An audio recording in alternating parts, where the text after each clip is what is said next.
in the old days, old days, there was a warrior who had a best friend. This best friend of his was a dog. He named him Taz. These two went everywhere together. They were inseparable. But as time would have it, this warrior would get called off to war from time to time, and the dog would follow him out of the castle, out into the courtyard, past the threshold, to the crossroads, and he would leave Taz at the crossroads to go off for war. And no matter if he was gone for a month, 3 months, 6 months, every time he came back from war to the crossroads, he saw his dog, Taz, there, his best friend. One time, he took a wife who bore him a child, and he had to go away to war. He came back one time, and he didn't see Taz at the crossroads. And that was strange. So he goes through the threshold into the courtyard, and there he sees Taz. But something is wrong with Taz. He's on the ground. He's not really moving. He's low to the ground. And there's this weird color to his fur. Taz leads him into the courtyard, into the castle, into a room where the bassinet was at for the baby. And there's blood all around the bassinet. The warrior knows exactly what happened. He takes his sword and he kills his best friend Taz. And then he hears a noise. He lifts the lid of the bassinet, and there he sees his infant baby, alive and well. And next to the bassinet, there's a rabid wolf that Taz had killed. He drops his sword, never picks it up again. He picks up Taz, he takes Taz out to the courtyard, past the threshold, to the crossroads, and he buries him. Builds a nice monument for his best friend. And every day for the rest of his life, he goes out to the crossroads and he asks his friend for forgiveness. The sword of justice has the ability to save the innocent when used with care and responsibility. When used recklessly, it has the ability to harm the innocent. Alicia Andrews is innocent of every count, every lesser included, every crime that she is on trial for today. Perception is not reality. The perception of the detectives in this case was certainly not reality.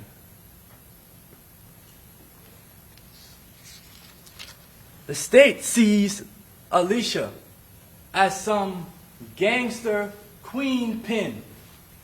They see her as someone who has red hair, bright red hair, bad tattoos, who hangs out with gang bangers, gang members, gang associates, an individual who's cold and heartless. But perception is not reality. What do you see? Alicia Andrews is an individual, a young individual, a young woman. She's well-spoken, she's mild-mannered, she's brave, she's strong. And she's a respectable young woman, as you saw when she took the stand. She is not a gang member. She is not a gang associate. And that was clear from the evidence in this case, from every detective that testified. The Jacksonville sheriff's officers testified. She is not a gang member. She is not a gang associate. She isn't. It doesn't matter how many pictures they show, the state shows, right?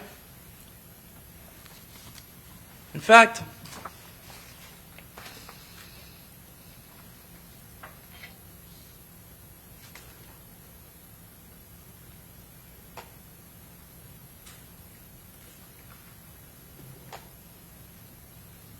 I love this exhibit.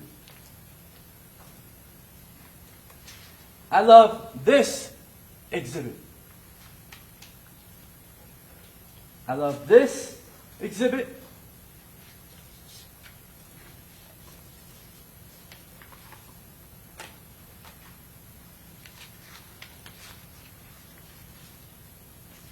I love this exhibit.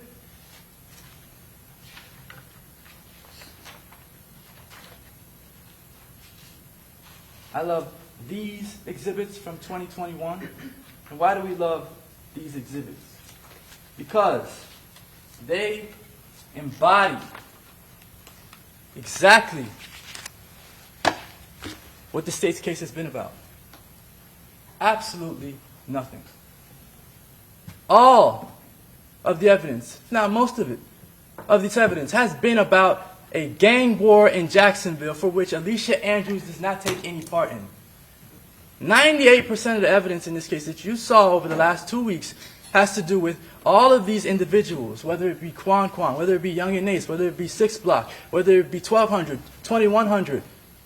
You've learned about where Jacksonville gangs live, whether it's on the north side, the east side. You've learned all of these things, certainly beyond a reasonable doubt that there are gangs in Jacksonville, that they kill each other, that they rap about killing each other, but you have not learned a single thing about whether Alicia Andrews intended to kill Charles Jones.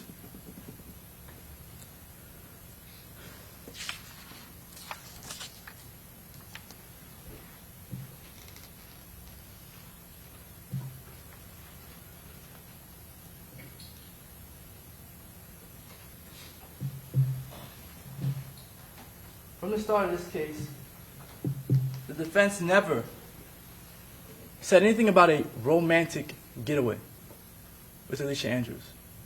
The word romance never came from the defense. It came from Detective Ramos's perception of what Alicia Andrews told him.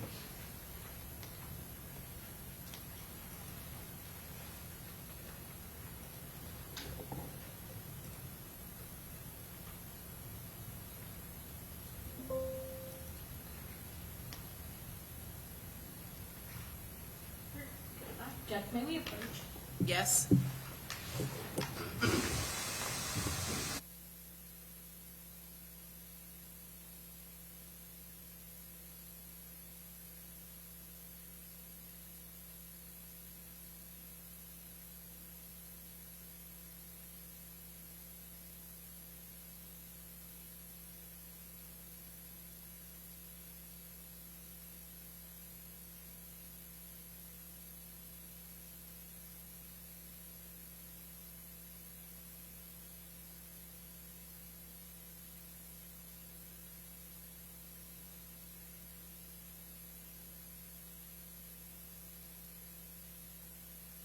Okay, so members of the jury, I've instructed you numerous times throughout this trial that what the attorneys say is not evidence, and you are not to consider it as such. It is just their opinions as far as what the evidence is and what the evidence means.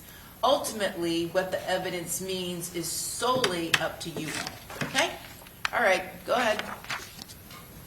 As I was saying, on the weekend, Charles Jones was killed. Alicia Andrews was on a weekend trip. Is there a way to amplify the sound, Mr. McLemont?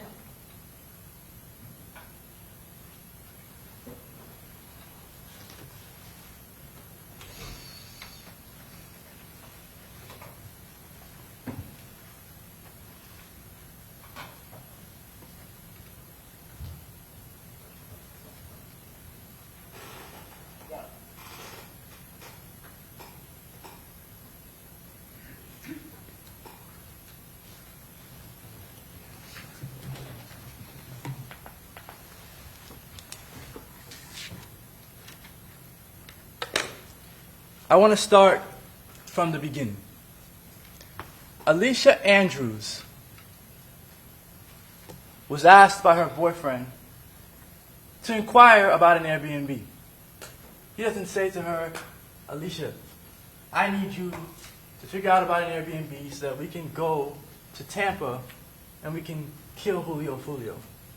He doesn't say, Alicia, I need you to go and inquire about an Airbnb so that me and 3 of my friends and you can all go hang out in the Airbnb. He doesn't give her any extra information. Sort of similar to how Sean Gathright was not giving Kyla Enright any extra information. No context. That's not how these individuals operate. He just asked her to inquire about an Airbnb, and innocently, Alicia Andrews does that.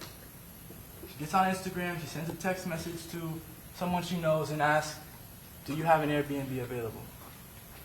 And the person says to Alicia Andrews, what day do you want the Airbnb for?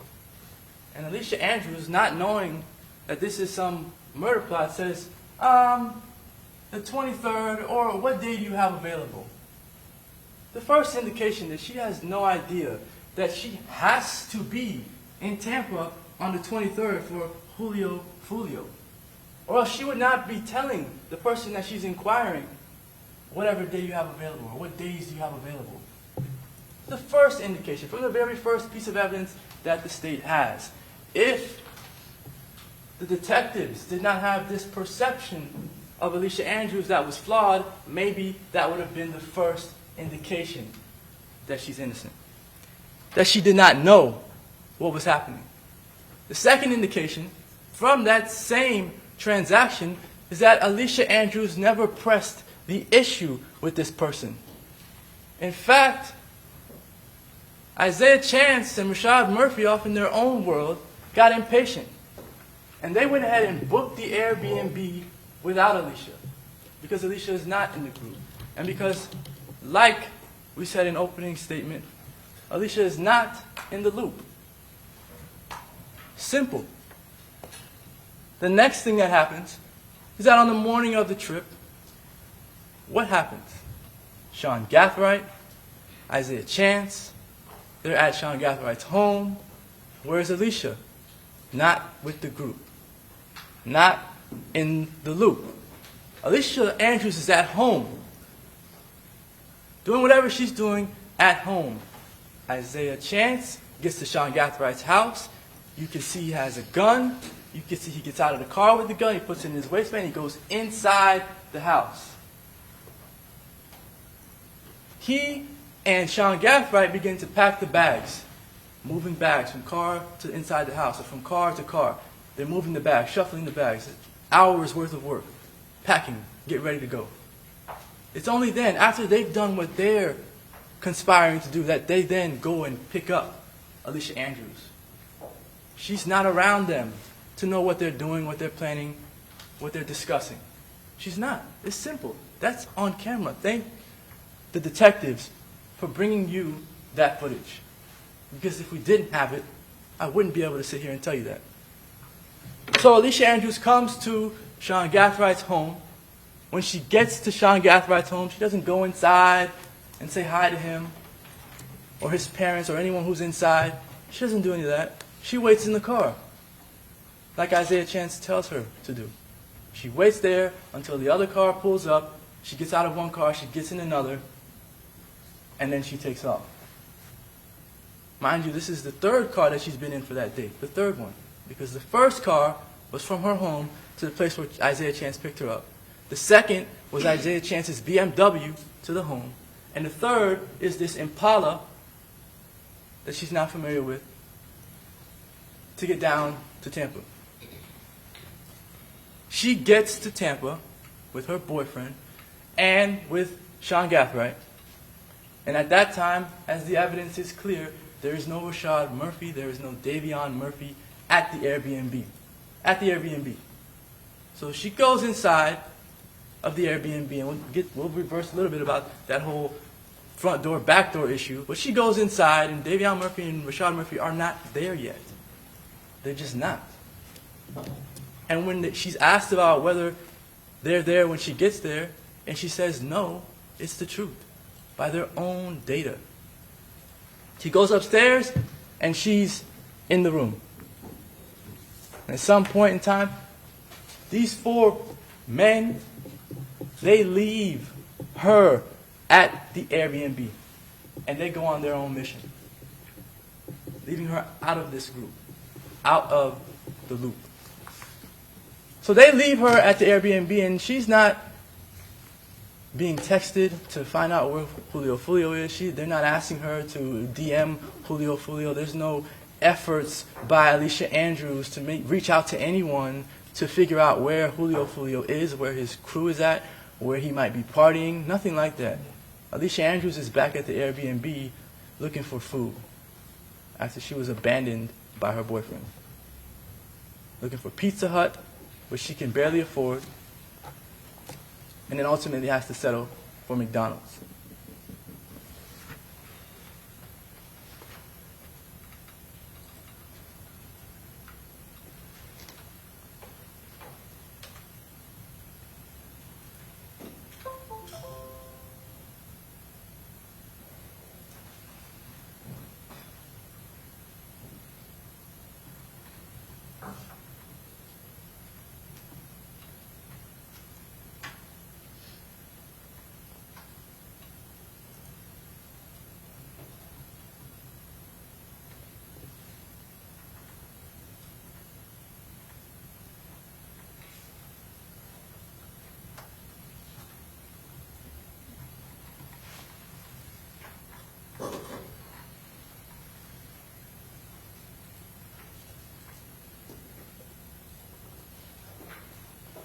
So we'll talk about Alicia Andrews' arrival at the Airbnb for a little bit. In order to get in, you have to put in a code, and that code gets tracked on the app. I spoke to the owner.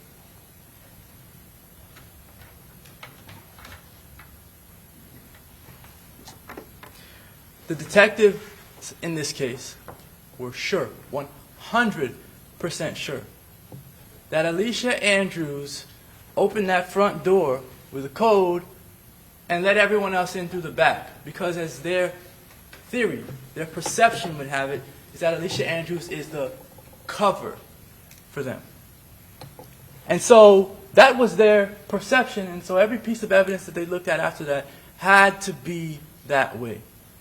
So this first piece of evidence, they see Alicia Andrews on the camera at the Airbnb, and they say, well, the reason why she's the only one on camera is because she opened the door and she let everyone else in through the back. And what kind of sense would it make if everyone is involved, everyone's conspiring together? What kind of sense would it make for Alicia Andrews to know that there's a camera at the front door and for her to sacrifice herself for a group of men that she's never even met before? To go to the front door of the Airbnb, stare the camera in the face, and put her identity out there. What kind of sense would that make? It would not make any sense. Alicia Andrews is not even concerned with the camera. You can see that from the video. You can see it. She doesn't look at the camera.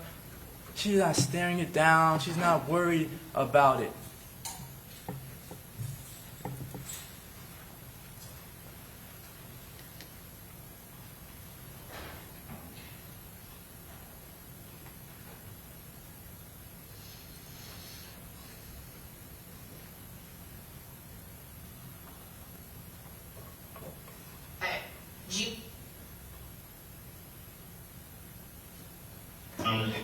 I'm in the car, you don't remember, and then you took an Uber? I'll tell you, I follow him. Okay.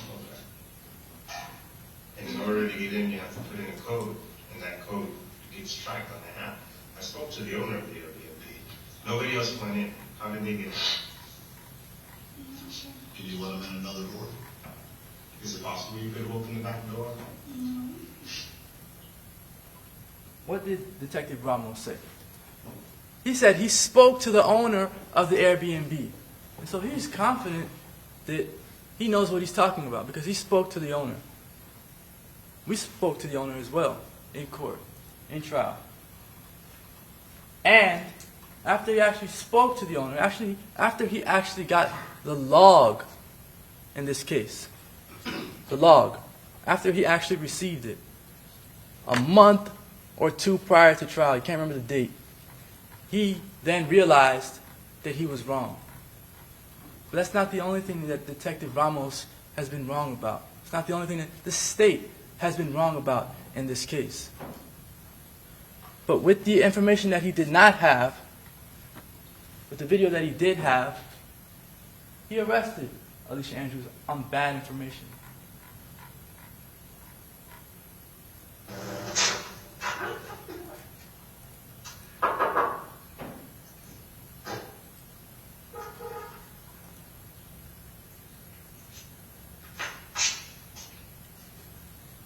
Without the log, without it, it is so evident that just by looking at the camera, Alicia Andrews never put in any code.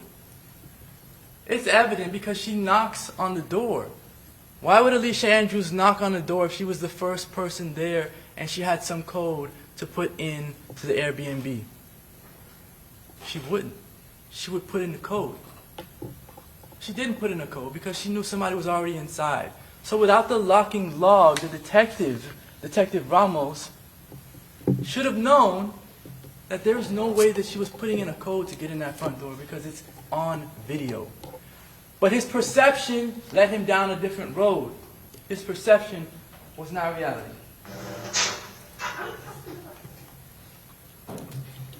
The door, as you can see, hinge opens. She goes in, and someone's inside says, "My bad."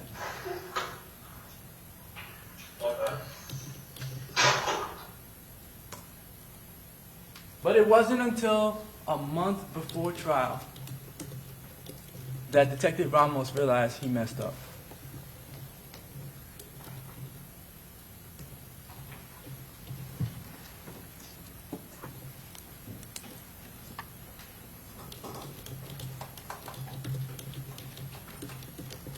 There's conversation, argument from the state that because Alicia Andrews didn't park in those two front parking spaces in front of the Airbnb, that's some consciousness of guilt.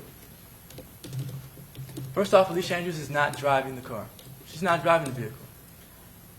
Much less does Alicia Andrews know which parking spots are assigned to the Airbnb unit, if they are even assigned. We heard no evidence that the parking spaces at the Airbnb are assigned to anyone. That those two spaces in front of it, right in front, are particularly for the individuals that rent that Airbnb. There's no evidence of that. Don't forget that. And she's not driving the car. So if Isaiah Chance or Sean Gathright parks on the side of the home, the Airbnb, she's going along with what they're doing. She's not going to tell them to park around the side. She doesn't even know where the door is until she's told where it's at.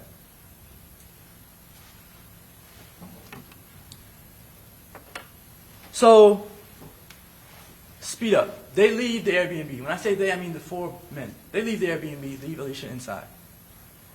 When they don't see any sign or trace of Julio Foolio at Teasers, what do?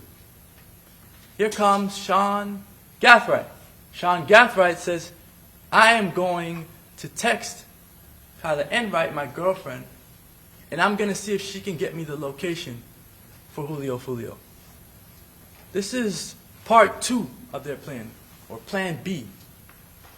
It's clear, because if Kyla Enright was a part of their plan the entire time, she would have been on point before they got there. It's clear that he's pivoting.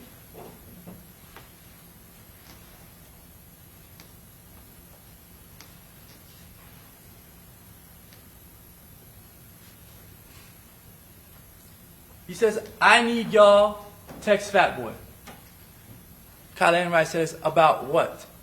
If she was in on any plan, if she had any idea what was going down, she wouldn't be asking him about what.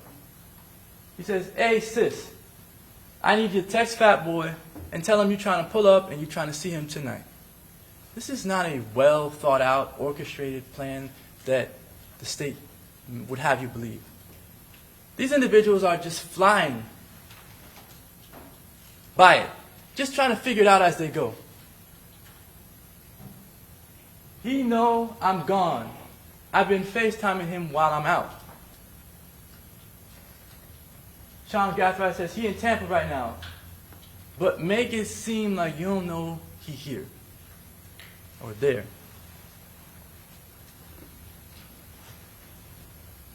He at a B&B with 6.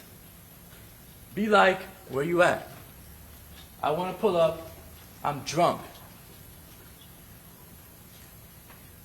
Then he says, never mind, at 12:39, for whatever reason.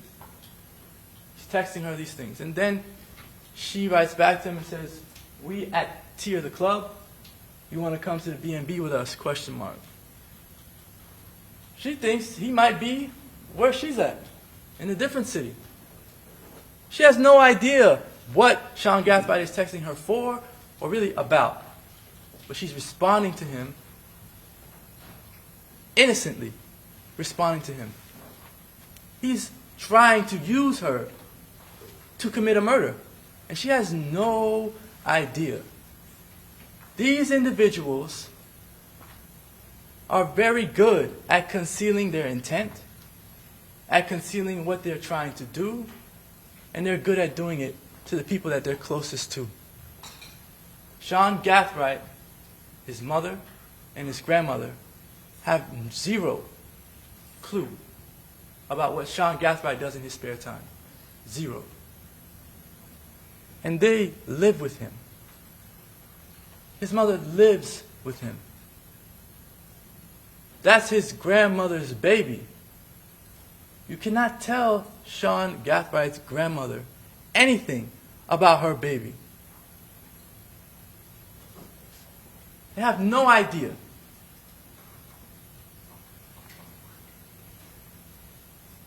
She says, who B&B?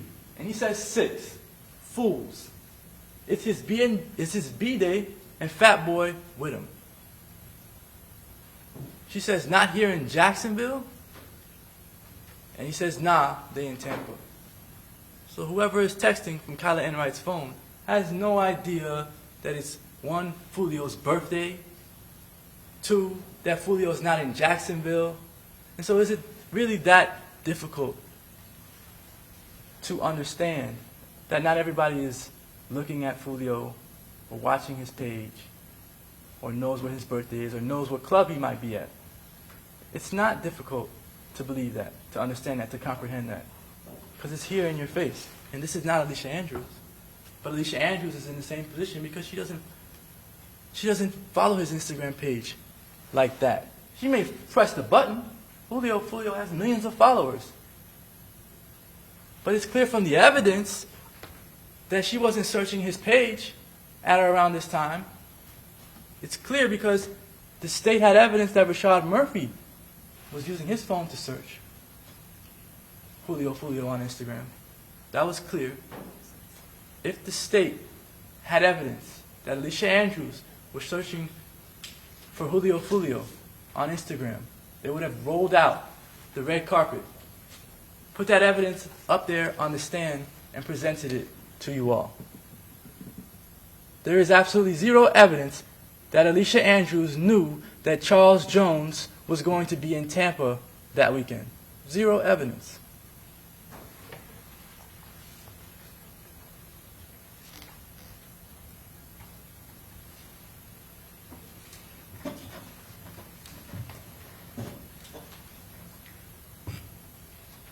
When Sean Gathright hears back from Kyla Enright, and Kyla Enright says, he's at Beezer's or something like that. She meant Teasers. But Sean Gathright realizes that he's not getting anywhere with Kyla Enright because he's getting the same information that he already knew. So they have to pivot from that plan as well. So at that time, Isaiah Chance says, well, I might be able to figure this out. Alicia Andrews has a phone that maybe we can use. And you want to know why it's so obvious that Isaiah Chance was using Alicia Andrews? I mean, but for like the obvious detective realizing that in the interrogation. You don't know why it's so obvious outside of that? They don't need Alicia Andrews. They don't need her. You saw the photographs in Rashad Murphy's iCloud dump, which has a bag sitting in front of him with a burner phone or a prepaid phone. These individuals know how to get prepaid phones. They go to the store, they buy them, like Rashad Murphy did at the Walmart, and they're untraceable. But Isaiah Chance put his girlfriend's phone up as tribute. And she had no idea what was going on. Over 12,000 GPS coordinates from her phone for that weekend. 12,000. The others had very minimal. If you remember the testimony from Tom Pullen. Very minimal. I mean, I believe Sean Gathright may have had 70 or someone else had 47. Alicia Andrews had 12,000. She had no idea that she should be either turning off her phone or doing anything to conceal the GPS points.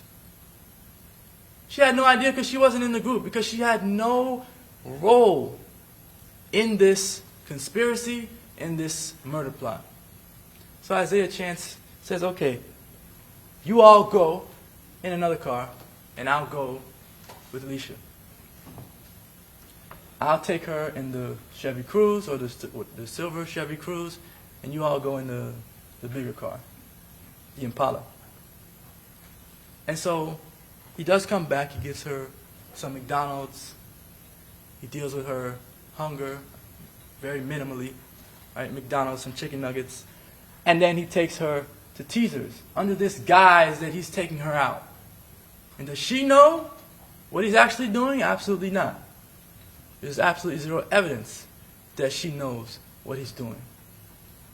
So he takes her to Teasers, and he's trying to use her phone, and he does use her phone.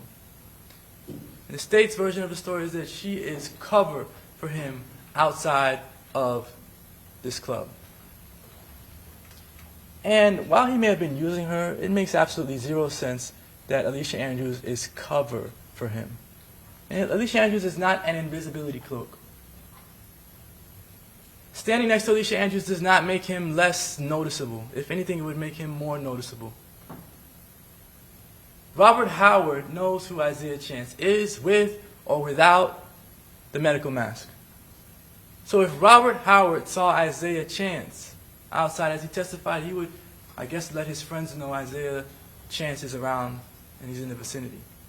If Robert Howard saw Isaiah Chance outside with a mask on, he would certainly let his friends know that Isaiah Chance is outside.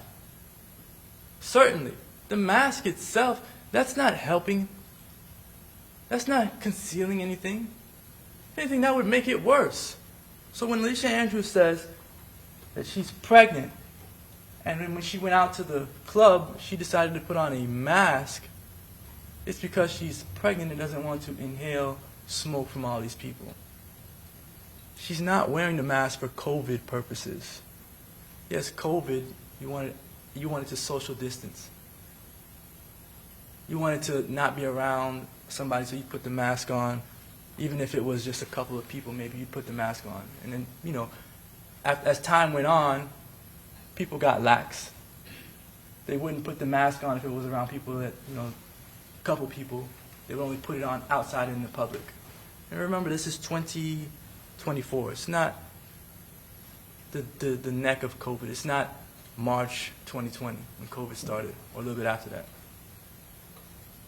Alicia Andrews is wearing the mask because of her pregnancy and because she doesn't want to inhale smoke. And she had just been to McDonald's on a McDonald's run. And during that McDonald's run, somebody right next to her started smoking. And she wasn't going to tell Davion Murphy to put it out. Somebody she doesn't know. This big individual in what she believes was his car. She wasn't going to tell him to put it out.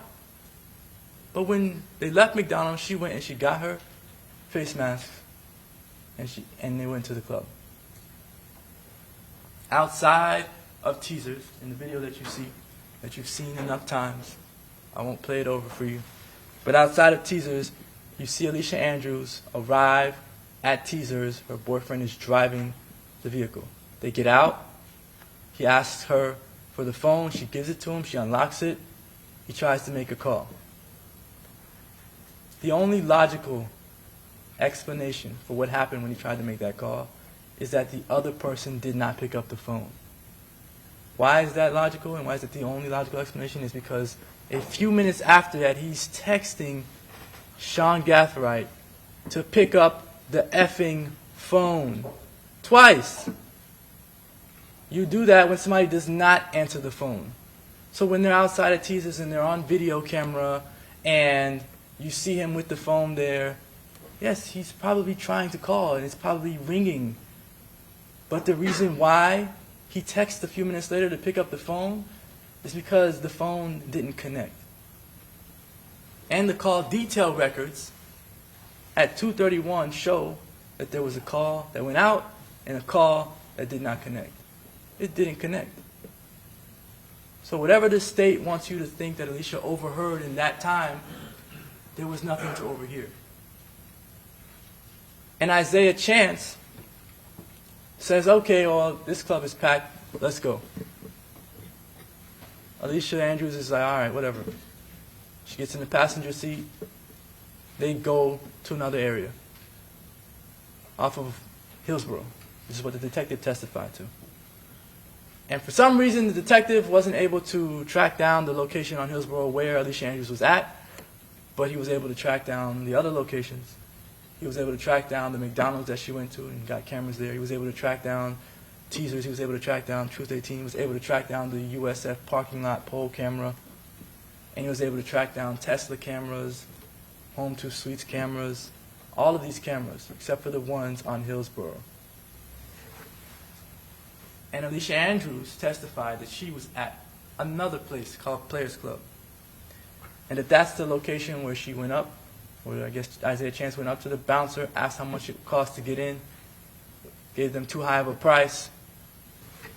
He's like, okay, let's try to go somewhere else. And Alicia Andrews, there's no Charles Jones at this second place. There's no Julio Foolio at this second place. And the reason why there's no camera footage there, the reason why that place was never really discovered is because it doesn't fit the narrative. Because Charles Jones was not there at that other place. So if Charles Jones is never there, the detectives aren't trying hard enough to figure out what's going on in that area, why they went over there, whether there's any cameras over there, because Charles Jones never made it to that location. He was never slated to go there. So they keep repeating over and over throughout the trial, you went to the only places where Charles Jones was at, the only two clubs he was at. That's not the only places where Alicia Andrews was at. So from there, they get in the car, they go to Truth 18. But on the way, I guess the GPS coordinates say they went to Teasers, and then they go to Truth 18. The times would show that if they did go back to Teasers, that Charles Jones was already gone by the time they made it back to Teasers, if I'm not mistaken. So then, somehow, Isaiah Chance takes her to Truth 18. Somehow he figures out that he should be at Truth 18. They go to Truth 18. He's again using her phone. He's on FaceTime with someone. He is showing the person the Truth 18 building. And he takes a picture, and Alicia Andrews says, I heard him talking to an individual. I don't know who he was talking to. But I heard him say, this place is packed, and where are y'all at? Isaiah Chance is a smart individual. He doesn't want to tell Alicia Andrews what's going on. He's not going to say on the phone exactly what he's doing. He has a way that he can communicate with somebody on the other phone, on the other end, without telling Alicia Andrews enough information for her to figure out what is going on. It's simple. Where y'all at? And they may say where they're at. And he's telling them where he's at. And if they're in the same group and they're on the same page, they clearly know that they should probably be at this location. Because they've already had this conversation. They've already had these discussions. He doesn't have to say much. She's following him around. At some point, they get back in the car, and he starts to drive erratic. And Alicia Andrews said that this was a different behavior. He was acting strange. He was acting funny. He drives on that USF pole camera. You see he comes down this way. They make the right at the light. They make a U-turn, and they make a right into USF. And they're over there for 5 minutes. That part of it is off camera. I don't know if there was another pole camera over there that Detective Ramos could have picked up, but it's off camera. Isaiah Chance gets out of the car, just stops the car in sort of like the middle of the road, gets out of the car, takes the phone with him, and is out talking, out of earshot of Alicia Andrews.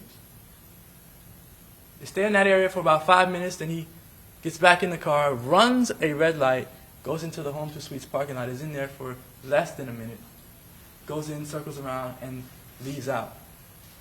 And why does he leave out of the parking lot before anything happens? Because he doesn't want Alicia Andrews to see what happened. He doesn't want Alicia Andrews to witness what happened. He kept everything away from Alicia Andrews so that she wouldn't know what was happening.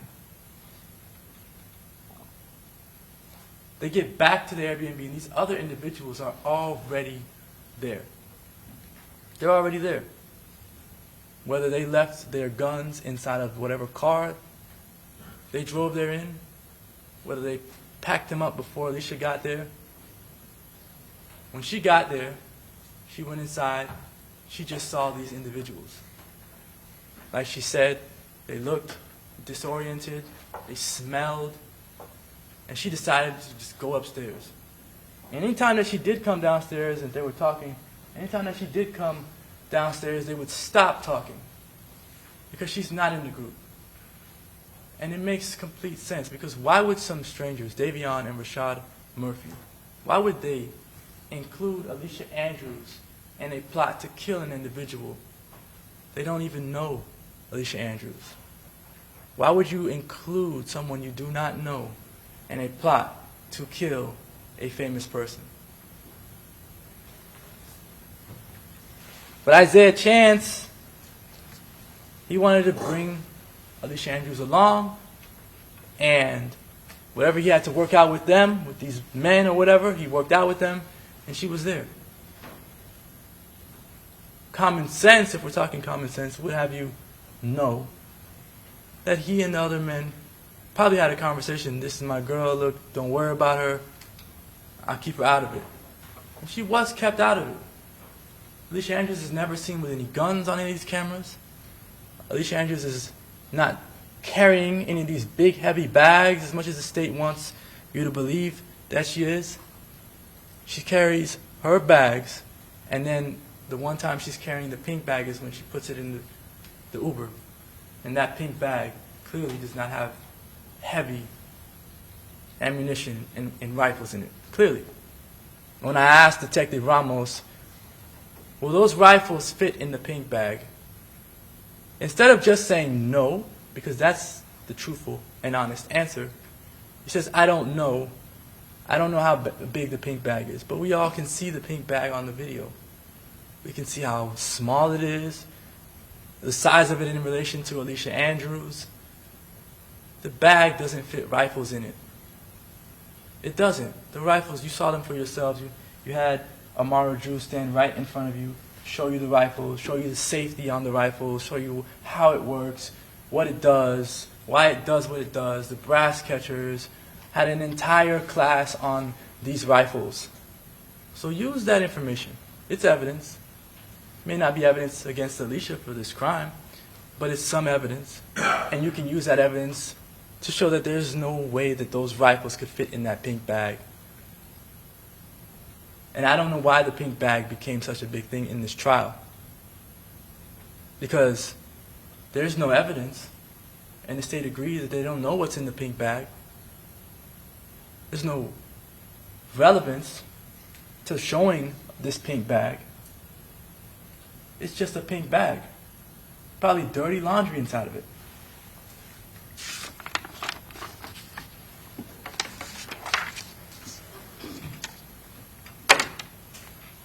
So, when you deliberate, there's some things that you should know that Alicia did not know. Alicia did not know to go through some back door at the Airbnb to conceal her face on the camera. That never made sense from the beginning. Alicia Andrews did not know who was going on this trip. She didn't know Davion Murphy and Rashad Murphy were going to join them. She didn't even know Sean Gathright was going to be joining her and Isaiah Chance on this trip. Isaiah Chance said, I'm going to Tampa. She said, I want to go. He said, you can come. He meets with Alicia Andrews. They go to Sean Gathright's house. She says, why are we here? He says, oh, we're going to ride with Sean Gathright. She's like, all right, whatever. She didn't know who was going on the trip.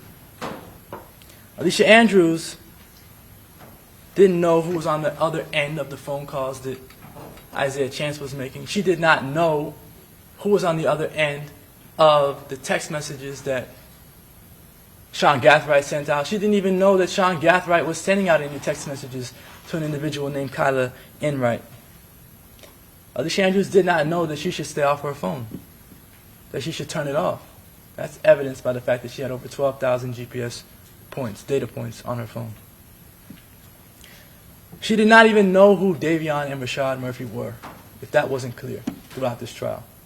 Didn't know them. Barely knew Sean Gathright. Met him one time at a family gathering. And when you go to these gatherings and there are a lot of people that you do not know, it is difficult to remember who was even at the gathering. You see a bunch of people, you grab a plate of food, you go outside. People you could probably have seen and come in contact with during the gathering and not realize later on, a year later, 6 months later, whenever, that you even met this person before. She didn't stay there for an extended period of time. She wasn't hanging out with Sean Gathright in the house. You heard what she said. Her boyfriend does not like her around other men, his friends, because he's controlling, he's possessive, he's jealous, he's manipulative. So he doesn't want her around other men that he knows, or other men that he doesn't know, for that matter. And that's evidenced by the text messages showing that he doesn't even want her posting certain things on social media, telling her to delete it. And she does what he says. Alicia Andrews, like I said earlier, didn't know that there were guns in some of these bags.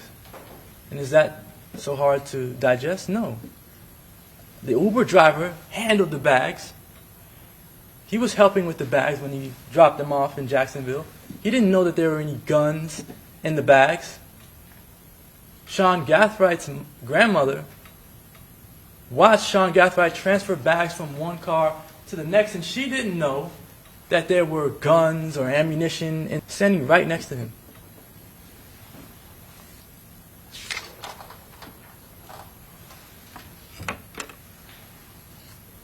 Alicia Andrews did not know where she was going in Tampa, except for, with the exception of the McDonald's, because she asked to go there. But she didn't know which club she was going to, just like any of the other women that testified.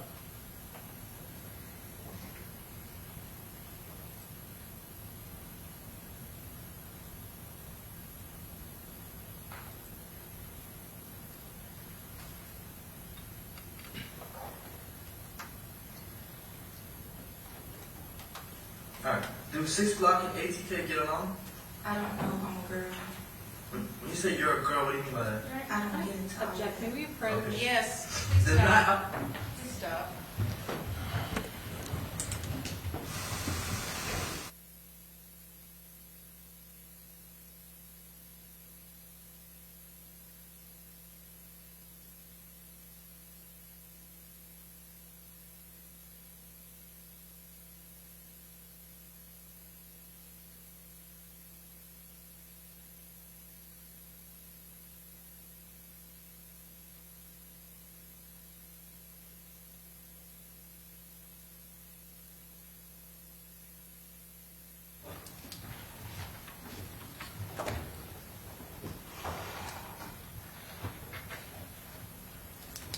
You heard the testimony for yourself. There were women that got up and they said, I was just a passenger. I was just following Foolio around. I was just following my boyfriend around, or these other people around. All the women that testified in the state's case in chief, all of them said the same thing. I am just a girl. I was just following the individuals. I don't know where I was at. I had never been to Tampa before. I'm not familiar with this area. I don't know the names of the places that I went. I don't know where they were at. I was just following people around.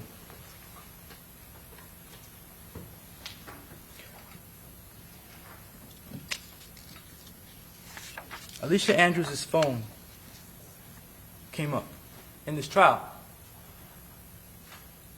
Alicia Andrews' phone was broken several times. Alicia Andrews' phone was never recovered. The detectives in this case never searched her home because they claimed they never had probable cause for a search warrant, which is a problem all by itself. But if you don't have a phone and an individual is supposed to have used this phone in a murder plot, surely you could get a search warrant to search where that individual lives. And that never happened. Never happened.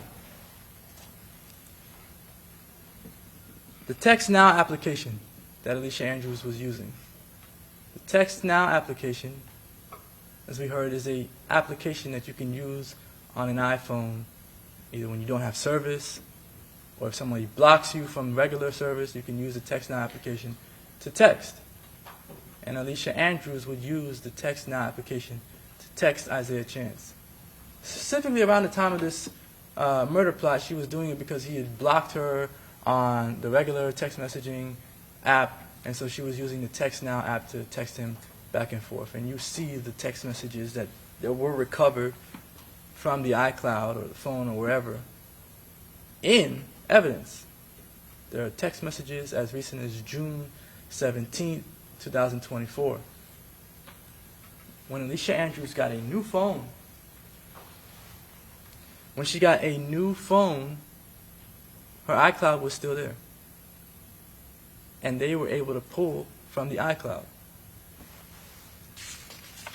No evidence that Alicia Andrews knew of any murder plot. No evidence that Alicia Andrews intended to kill Charles Jones. No evidence that she conspired with any of these individuals. Alicia Andrews had messages that went back years. And they have them. Thousands of messages. Dig all the way back to 2020, 2021.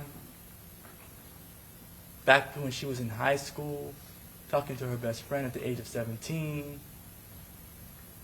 They went all the way back. And the best that they could find is that Alicia Andrews in 2021, when she was 17 years old, told her best friend that she thought Charles Jones was ugly and that he needed to die. And why did she say he needed to die? Charles Jones, as you all heard, was an individual who caused a lot of havoc in Jacksonville. Does that mean she wants him dead? Does that mean that she was going to actually kill him? She formed it in her mind at the age of 17 that she was going to one day group up together with 4 individuals, go to Tampa and kill him? No, that's not what it means. It's an ignorant comment at a very young age. It's an ignorant comment at a very young age. And because Charles Jones, Julio Foolio, is causing so much havoc in the city, there's only so many ways that he could stop doing that he could stop causing the killing, the back and forth, because that is what he was doing. Perpetuating it is either he stops making the music, or he decides that, hey, I'm going to make music that is actually good for the community. Or what happened? He's perpetuating this stuff. They all these people in these gangs, perpetuating it back and forth. And it actually becomes reality for them. Because they're talking about it day in and day out. And they're going back and forth with each other day in and day out. Whether it be for money, whether it be for views, whether it be for clicks, it becomes their reality because they speak it into existence. And this is a tragic situation. All of those boys, those men that died, I don't care if it's ATK, 1200, 2100, it's completely tragic. This entire gang war that they have going on in Jacksonville, or so they call it. Individuals dying, going to prison. I mean, Alicia Andrews is really just a regular girl. And she knows people that she went to school with in middle school or high school that have died, gotten shot on school campus. These things aren't regular. These things aren't normal. This is a terrible situation that these young men are in Jacksonville. And you heard all about it throughout the trial. It's terrible, it's tragic, but it has nothing to do with whether Alicia Andrews intended to go to Tampa and kill Charles Jones. Nothing. All of what you saw was a smokescreen. All of what you saw was an attempt by the state, by the detectives, to put Alicia Andrews in a box, to put Alicia Andrews in this circle of people, birds of a feather. And it was an attempt to get you to just say, oh, she must be guilty because she hangs out with these people, or she knows this person, this will go crazy individual. That there was really no evidence that she really spoke to him. She spoke about him in a text message. Okay. She spoke about Robert Howard too. She doesn't know him. He doesn't know her. She spoke about Bibby. She doesn't know him. He doesn't know her. She was just speaking about things that she had seen in either real life or on social media. She doesn't know these individuals, but she knows of them.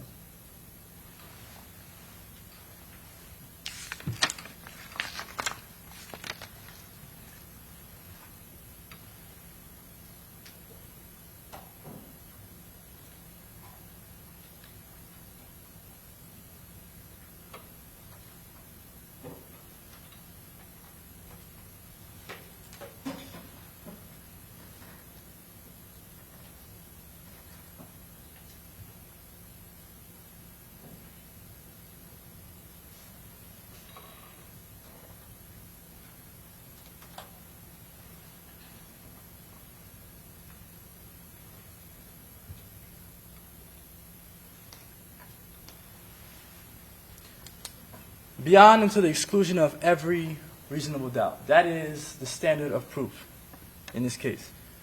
That is the standard by which the state has to prove this case. They have to prove that Alicia Andrews committed both crimes beyond a reasonable doubt.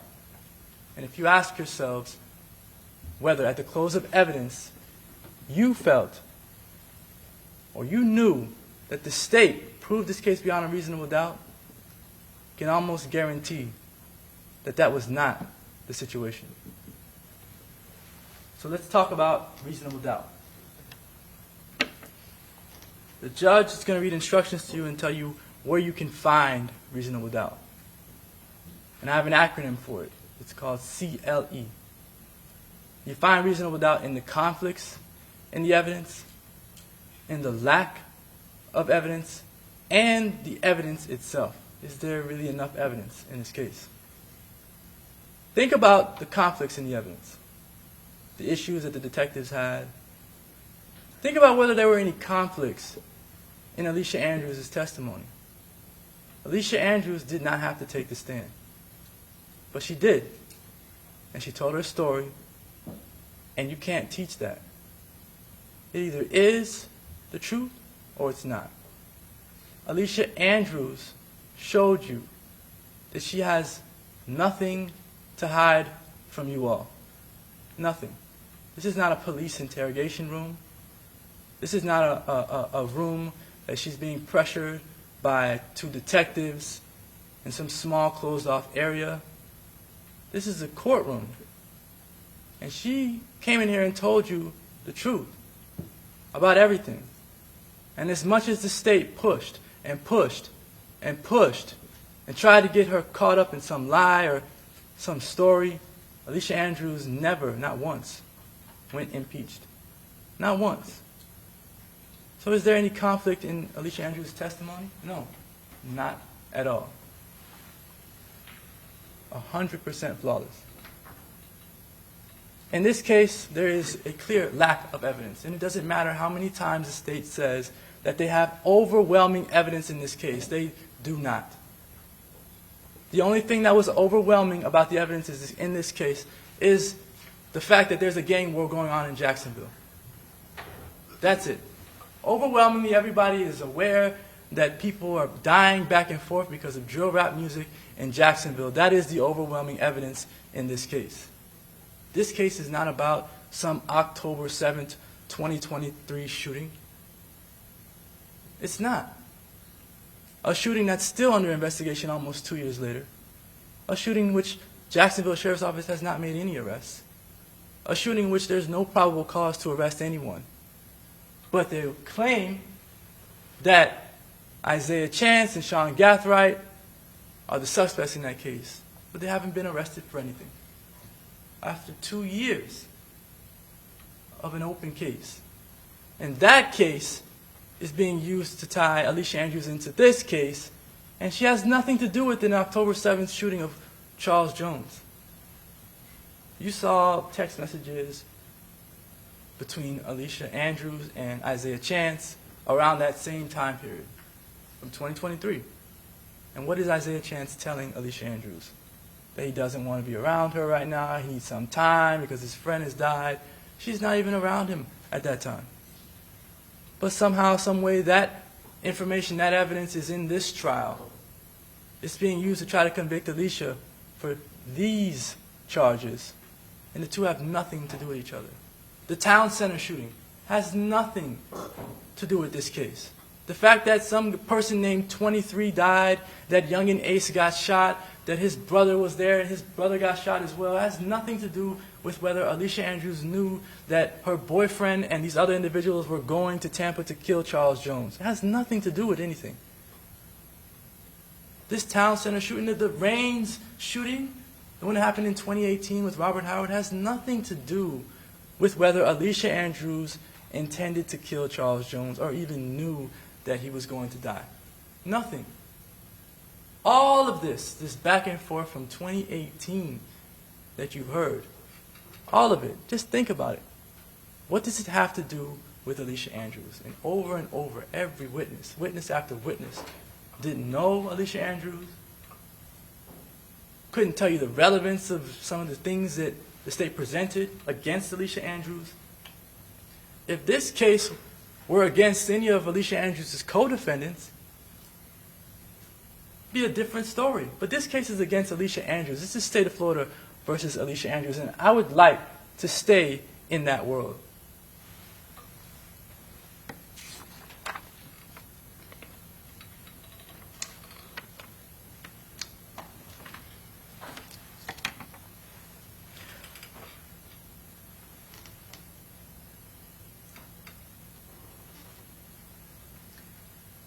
Probable cause is a standard. You heard about it in this trial. You need probable cause to make an arrest. You also need probable cause to get a search warrant. It's not reasonable doubt.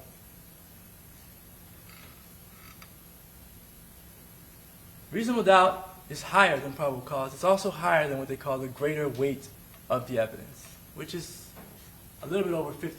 So if you put your hand on a scale, or if you put a scale up and you put a piece of feather on one scale and it tips it a little bit over, that's the greater weight of the evidence. Reasonable doubt is higher than that. Reasonable doubt is even higher than what they call clear and convincing evidence. It's higher than that.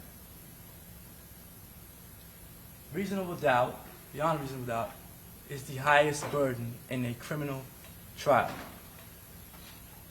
The highest. And that comes with a great responsibility to the state. They are the individuals who own that burden, who have to hold that burden. And if there's any evidence in this case that you did not see, if there's any evidence that you wish you would have seen, that you feel should have been presented, that you need in order to make a decision, that is all on the state. The defense does not have a burden. The burden never shifts to that side of the room. Never. It remains with the state for the entire case. So if there's any evidence that you wish you would have saw, that you just don't have, that they don't have, it is on the state.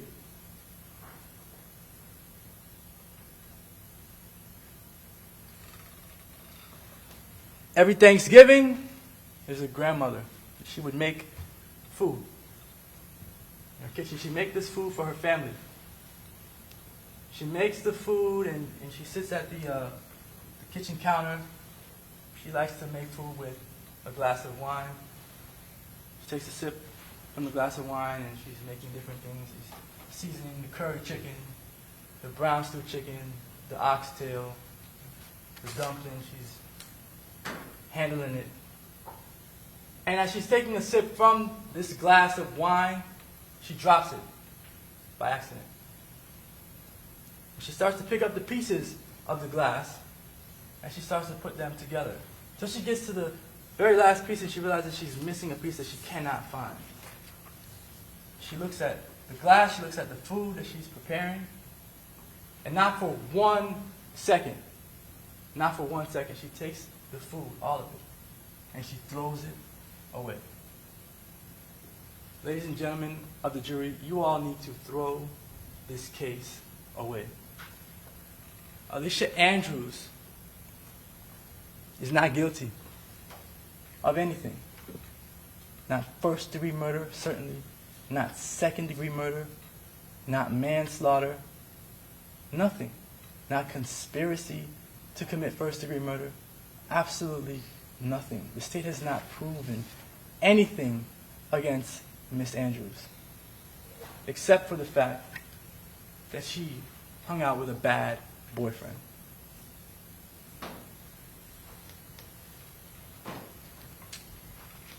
Fortunately for Miss Andrews, there are several reasons to doubt.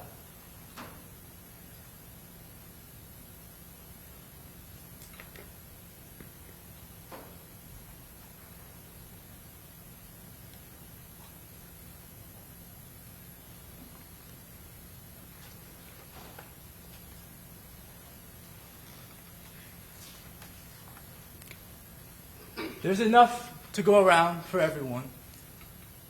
There's no direct evidence showing that Alicia Andrews had any knowledge of a plan to commit the homicide in this case.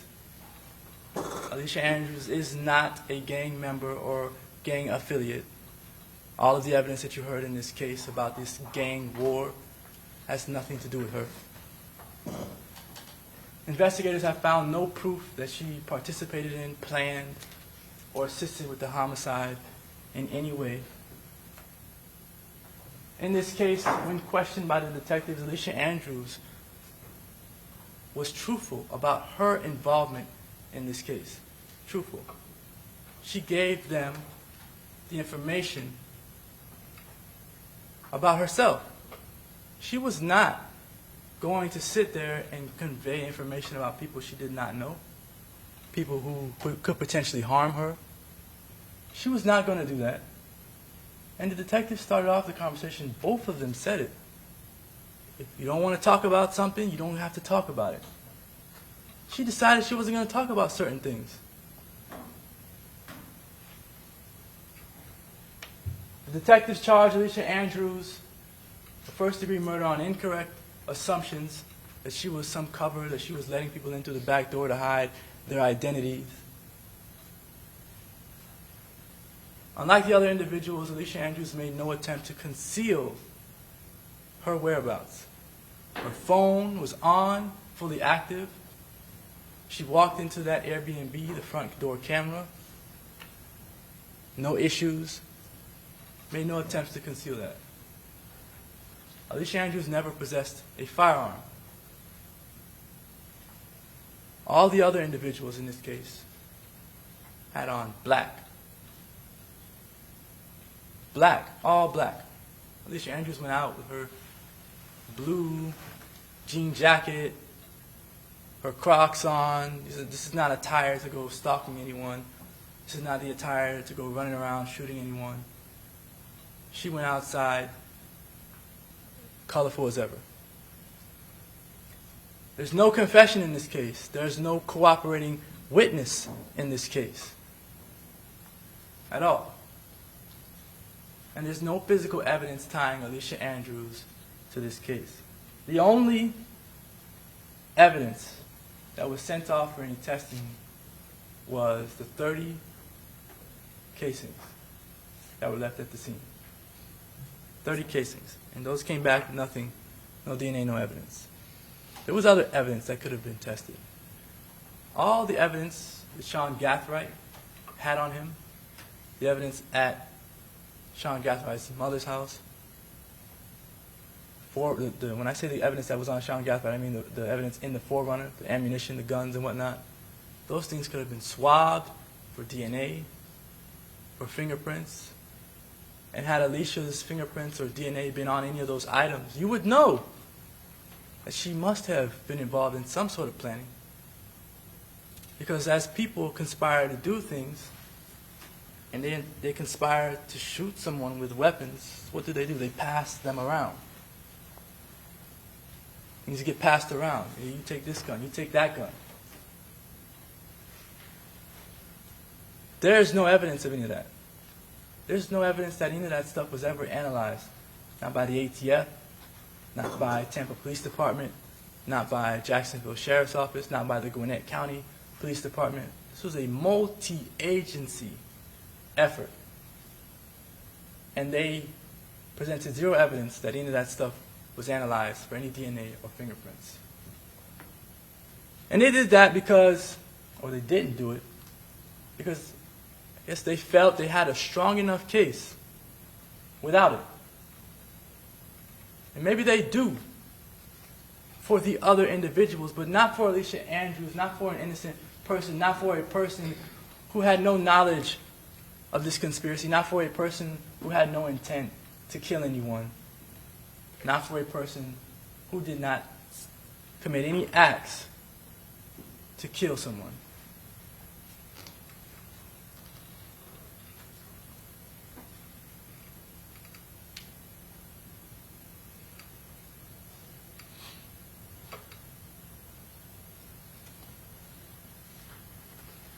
I want to go over a particular jury instruction, this principal jury instruction. If the defendant helped another person or persons commit or attempt to commit a crime, the defendant is a principal and must be treated as if she had done all the things the other person or persons did if the state proved beyond a reasonable doubt the following two things. So, Alicia Andrews is only treated as if she was one of the shooters in this case, if those two things at the bottom exist. So Alicia Andrews has to intend for the crime to occur.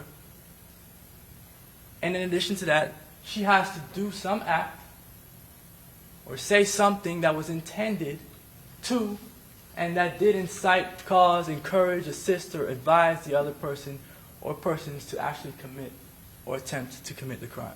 So one, she's got to intend for this crime to happen. And where is the evidence of Alicia Andrews' intent for this to happen? None. As much as the state says there's overwhelming evidence, there's a mountain of evidence, where is it? Can you identify it after an entire trial? Intent. It doesn't exist. The second part, the defendant did some act or said something that was intended. Again, you still have to intend. The act that you commit has to be committed with an intent. So if Alicia Andrews gives her phone to her boyfriend, but does not intend for him to use that phone to kill somebody, then she's not guilty. Not just because you give your phone to somebody, or because somebody uses you, means that you're guilty and you should be charged like the people who actually committed the offense, who actually committed the shooting. So this is a very, very, very, very important jury instruction for you all to understand completely. The defendant intended the crime to occur, and the defendant did some act. And that act was with the intent that this crime occurred. And the state has neither in this case.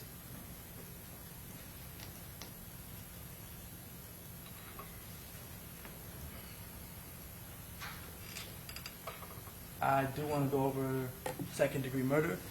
Second-degree murder is a lesser included in this case, right? So on your verdict form, you'll see different boxes that you can check. It'll be first-degree murder, second-degree murder, manslaughter, and not guilty. Alicia Andrews is not guilty of second-degree murder either. Yes, Charles Jones is dead. That's the first element. There's no debate that Charles Jones is dead. So we're not debating that. But that's not how someone gets convicted of second-degree murder. Not just because someone is dead. You have to have some link. So 2, the death was caused by the criminal act of Alicia Andrews. What act did Alicia Andrews do that caused Charles Jones's death? Absolutely nothing. 3, there was an unlawful killing of Charles Jones by an act eminently dangerous to another and demonstrating a depraved mind without regard for life. Alicia Andrews did not commit any acts that caused Charles Jones to die, and therefore she is not guilty also of second-degree murder.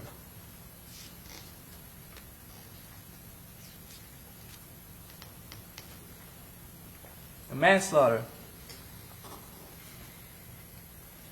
Again, it's similar. Charles Jones is dead. That is the first element, and there's no dispute about that. But there still has to be some link to someone being dead and someone being convicted for that person's death. So either Alicia Andrews intentionally committed an act or acts that caused the death of Charles Jones, or Alicia Andrews intentionally procured an act that caused the death of Charles Jones, or the death of Charles Jones was caused by the culpable negligence of Alicia Andrews. And Alicia Andrews is not guilty of manslaughter either. Alicia Andrews had no idea, not at any point that night, that her boyfriend at the time or that any of his friends intended to kill Charles Jones that night. No evidence of that whatsoever.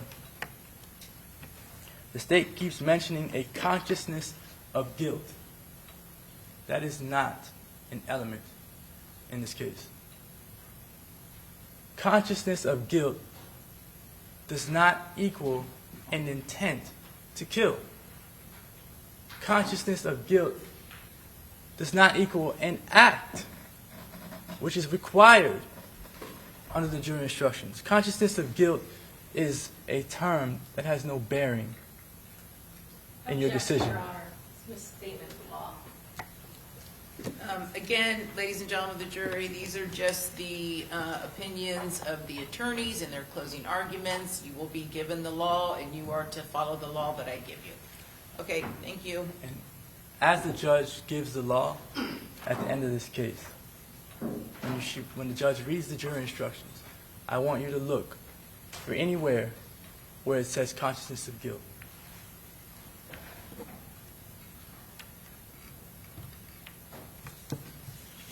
The state is begging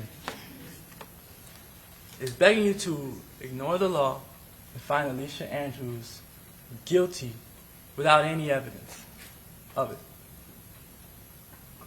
They're asking you to speculate every step of the way, to just believe that there must have been something out there that they couldn't find that would have Alicia Andrews convicted of this crime.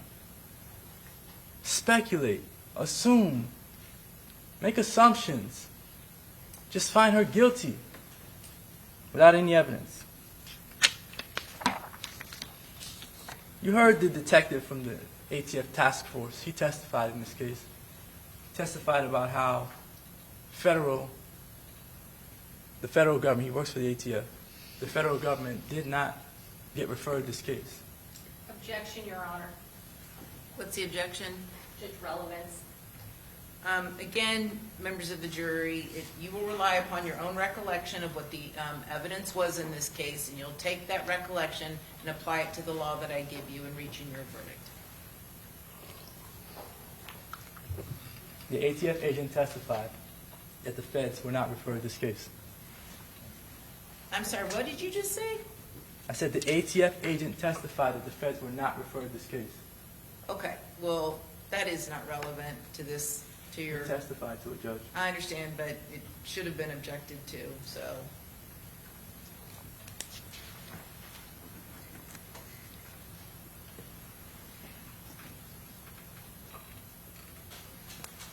In this case, the state has the burden. And because the state has the burden in this case, they get the last word. So they get a rebuttal closing argument. So after I sit down, the state gets up, and they get to argue one more time. The defense doesn't get to say anything after that. But we've said enough. This trial has been 2 weeks long. It's been a very important trial for everyone involved, especially for Ms. Andrews. Today is the most important day of her life. And we ask, just as we asked in voir dire in jury selection, that you treat it fairly. There is one place that you cannot take away someone's voice, and that's inside of a courtroom. I have an innocent individual's life in my hands, and so do each and every one of you. When the state gets an opportunity to argue to you, you should be listening to where the evidence beyond a reasonable doubt is that Alicia Andrews knew that Charles Jones was even going to be in Tampa. That Alicia Andrews knew beyond a reasonable doubt that Charles Jones was going to die. That her co-defendants had that intent. There is no evidence, much less evidence beyond a reasonable doubt.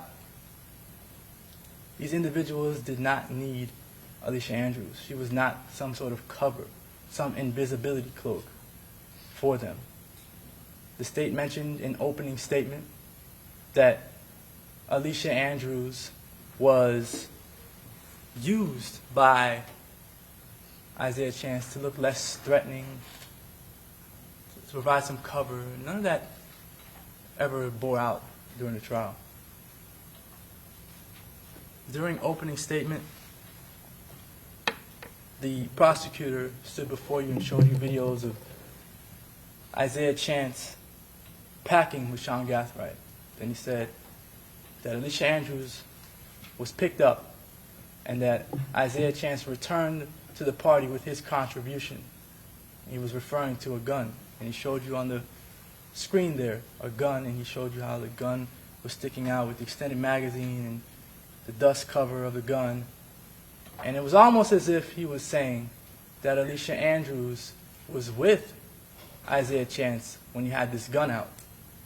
Because if that was the case, she would know that there's guns involved.